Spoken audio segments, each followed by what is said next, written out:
everybody? It's Davey from the 80s, and you are now entering the Cinema Chop Shop. So park your ass right there. And while you're there, hit that subscribe button. Do it. What are you waiting for? Also, like and share this video. Now, today, I was kind of hesitant to watch the show. I was kind of not interested. But at the end of the day, it's horror, and I love horror. So, what are we talking about? We are talking about the MTV TV special Scream, seasons 1 through 3. I want to do all the seasons. I don't want to sit here and do a video. I'm going to just break it down all together. Seasons 1 through 3. Let's get into it. So, first of all, whatever. I'll just go into it. All right, so the reason why I watch this show is because I am a part of a horror community on Facebook, and they gave up this hypothetical situation about the Scream from this TV show versus Ghostface from whatever series. And I was thinking, like, okay, so first of all, I noticed that the mask was different. I'm like, who's this guy with the mask? Like, why does the mask look different? So let's go ahead and discuss it then. This Scream seasons 1 through 2 follows a high school girl being taunted by a killer that's basically that's torturing her because of her past, right? And we have to find out who this killer is. So it's basically a whodunit slasher. Let's talk about the good in this season. Remember, this is season 1 through 2. The good in this. Whoa, what happens to my video? There it is. The good. To me, the cast is very likable and they grow on you. There's some characters that you're watching in the show and you're kind of like, I don't really like this person. But through more and more interaction, eventually you start to like them. Like, you actually care for them. I like that, right? This show also does seasons 1 through 2 does a very good job at building up suspense and tension. They do it excellently. And what they make you do is they make you really care for these characters, and they kind of rack your brain and try to make you guess who is it. It's like a big game of Clue. Now, to me, seasons 1 through 2 did it particularly well. They kept you drawn in. They made you want to keep tuning in for more. Season 3 didn't really have that pull like that, but it was still an interesting season, in my opinion. Now, the killer in this show is very interesting. And particular season 1 and 2, the killer wears a different mask. In my opinion, I honestly like this mask more than I like the original Scream mask. This mask looks tight. I mean, I'm not really the little aquatic poncho wasn't really all that, but the mask itself was very cool looking. Like, I really liked it. The killer also is very unique. He's a very unique way of killing and manipulating people and trying to get him to play his game. Another thing that I really enjoyed about this series in general, this is all seasons, is that there's no real direct tie into the film. This is its own thing. It stands alone and it's its own body of work. I can appreciate that. I really like films or TV shows or anything like that that kind of give their own twist to something that's already pre-existing. Like, a lot of people give me flack because I'm like, okay, I actually enjoyed the new Child's Play. Is it better than the original Chucky? Hell no, not by a long shot. But I enjoyed it for what it was. It was something different. Somebody took a property that already existed and they twisted it and changed it into something else. I appreciate things like that more than somebody trying to make a complete carbon copy of what already exists. I've already seen, if I want to see Nightmare on Elm Street, I could pop it in. If I want to see Friday the 13th, I could pop it in. What's the point of making these complete carbon copies of the original film? You could change it up a bit. Although I know I'm not going to like Black Christmas, I appreciate that they tried to do something different with the remake. Although I know I'm not probably going to like Fantasy Island, I appreciated that they're trying to do something different than the original. I like that. And I like that with this show in particular because they did something completely different.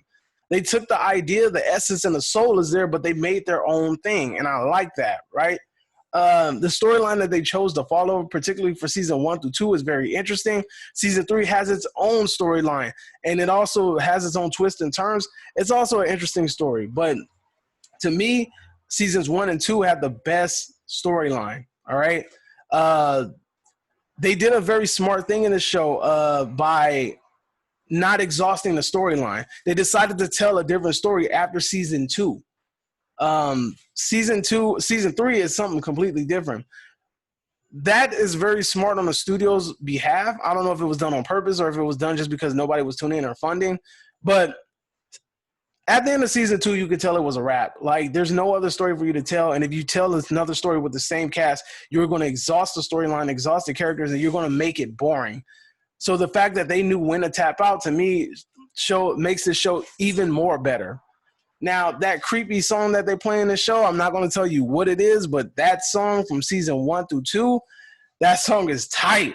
I like that song. It's very creepy, very nostalgic. It makes you kind of want to look over your shoulder. I like that.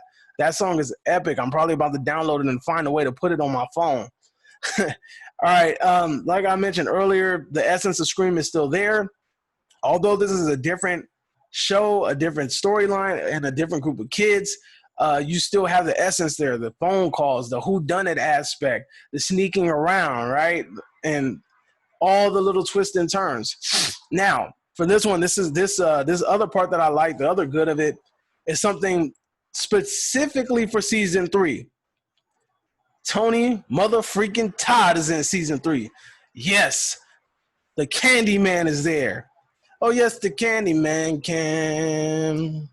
Anyway, so my boy Tony Todd is there, and you just got to watch the show to find out what his character is and who he is. But I'm telling you off top, you will not be disappointed. Tony Todd is excellent in the show.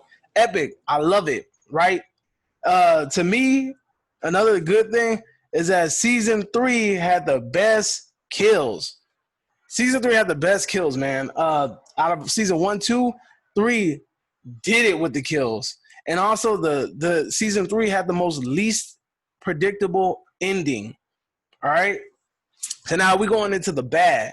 What's the bad things? Now, for those of you that are new to the channel, I'm going to explain the bad. The bad is what I like to call the forgivable sin, which means that it's something bad, but not to the point where it's so bad that it makes the whole story whack and thrown in the basura.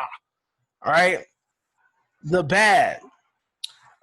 Season 3 isn't as good as the other 2 seasons. That's something bad, but it doesn't mean that it's a horrible season. It's okay. It's good, right? Another bad thing is that the season altogether has this repetitive nature of the bait and switch. It does it a lot. It does it very frequently, but at the same time, it's not to the point where it's like, okay, it's exhausting it, and I don't want to watch this anymore. It's not like that, all right? It doesn't exhaust it to the point where it's like, okay, I'm done. I can't do this anymore. Another bad aspect is like the constant horror nerd class for each scenario. So you have like a dude like, oh, only the virgin survives. And if you lose your virginity, you're automatically going to die. It's cool and everything. It was nice in the Scream films that there's like that horror, like the rules of the horror movie in order to survive. But at the same time, I don't need to be reminded of this every 20 seconds or every 10 seconds or every 5 minutes, like about these different horror rules. Just come on, just let the dang thing go and let it play. All right, it's a cool aspect, but it's something that probably was kind of dragged out and done a little bit too much. Another bad thing was that they brought back the original Scream mask for season 3. Although I am a fan of the mask from season 1 and 2, they brought back the original Scream mask, the Ghostface mask for season 3. It's not something that's horrible, but it was just something that I was like, I kind of like the other mask better. Now, the atrocious, the basura aspects of this. To me, the final episode of season 2 was completely pointless. Like, that to me showed that this show could not extend past season 2. And if it did, it was going to be garbage. It was going to be basura. It was going to be garbaggio, right? So if they would, that last episode showed you that if they would have tried to continue this show further on with the same cast, that it would have been very bad. Another atrocious aspect is that the storyline, the subplot kind of becomes very predictable after a while. You kind of start to pick up on the traces and evidence and see where they're going. Once you figure out kind of the direction of where they're going, it kind of becomes predictable it kind of becomes easy to predict what happens next. Another atrocious aspect is Kim from season 3, who's, I think, Keke Palmer. she started to get annoying after a while. Like, all right, the little comedic aspects every once in a while is pretty funny, but to do it repeatedly, every freaking time we see you start to get really, really annoying. So if I had to give this season a grade, seasons 1 through 3, what would I give it? Honestly, I feel like this show does so much justice to the Scream franchise, and I believe that you should honestly go watch this as a horror fan, as people that enjoy the genre. And if you are a Scream fan, you really need to go check this out. They do an amazing job at telling a unique story. And to me, I really enjoyed it a lot. So what am I going to do? I'm going to give this thing a 4 out of 5. Yep, you heard it. 4 out of 5. I love this show. It was excellent. In all honesty, if I could just break it down season by season, season 3 gets a 3 out of 5. And then season 1 through 2 gets a 5 out of 5, because that show, season 1 and 2 was excellent. I really enjoyed that so much. Now, this is a new part to my channel. These are what I like to call the spoiler highlights. So if you don't want to be spoiled, get your ass out of here. You got 5 seconds. 5, 4, 3. All right, you ain't moving fast enough. All right, so spoiler highlights. I'm kind of mad that I didn't get to see Brandon James, since it was hinted that he was still alive and that they showed the note tied to the tree. I honestly wanted to see Brandon James make an appearance, and I really felt like this dude was going to pop up and be like a straight Leatherface, or like a what's that dude's name? Hatchet, the dude from Hatchet. I forgot his name for some reason, but I really thought that we were going to see something like Hatchet, where he's just this big, bulky dude in some trousers, just snapping necks and all that crazy stuff, right? That's what I thought we was going to see. Also, season 3's story, it wasn't as interesting, but man, the kills were excellent. The syringe to the eye, the saw through the elevator, and things like that. Season 3 was very creative with the way that they killed people, and I enjoyed that. It was honestly a little bit more gory than season 1 and 2. I really appreciated that a lot. Also, Candyman versus Ghostface. Tony Todd is in the show, and this dude has a damn hook. Like, he has like a double hook or some damn thing. I don't know. But Tony Todd has a damn hook on his show. Candyman has a hook on his show. And the fact that this dude throws down with Ghostface with the hook hand was epic.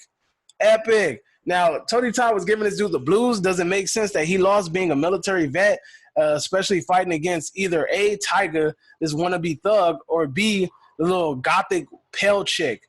So, oh yeah, he fought against Tiger because Tiger said it was that. So, him fighting with Tiger and Tiger actually winning was bullshit to me. Tony Todd being a military vet and being freaking Tony Todd should have beat his ass, especially the fact that freaking Tiger is way shorter than him as well, too. So I thought that fight scene was epic. I kind of like fanboyed out for it. Also, I don't know about y'all, but I saw Piper being a killer in season 1, like midway. Like halfway through the season, I was like, this broad is the reason. She the killer, man. I think she the killer. And me and my wife both said the same damn thing. We really was adamant about her being the killer, and it turned out we were exactly right at the end when she popped up. Now, did I know that she was going to be her half-sister? Nah. But I knew that I knew for a fact that she was probably going to be the killer because she was playing too much.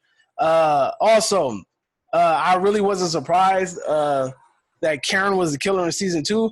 Especially seeing that he wasn't around much. Like, man, this dude really was like almost nowhere to be found in every scene.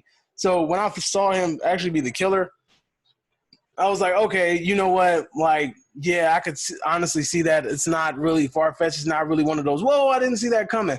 I can see that coming, especially with the fact built around the idea that, you know, Scream played on the previous season that somebody really close to you ended up betraying you. So, and then that was a real big theme of season 2. So I knew that it was going to be somebody real close to her that hurt her or was trying to kill her. Now, in regards to season 3, I did not see Marcus switching lives with Dion.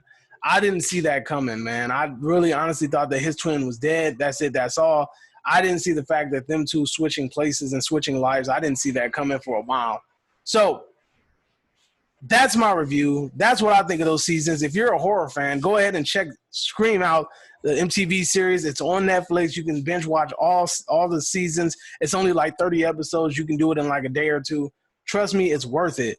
All right, now, so you are now exiting the Cinema Chop Shop.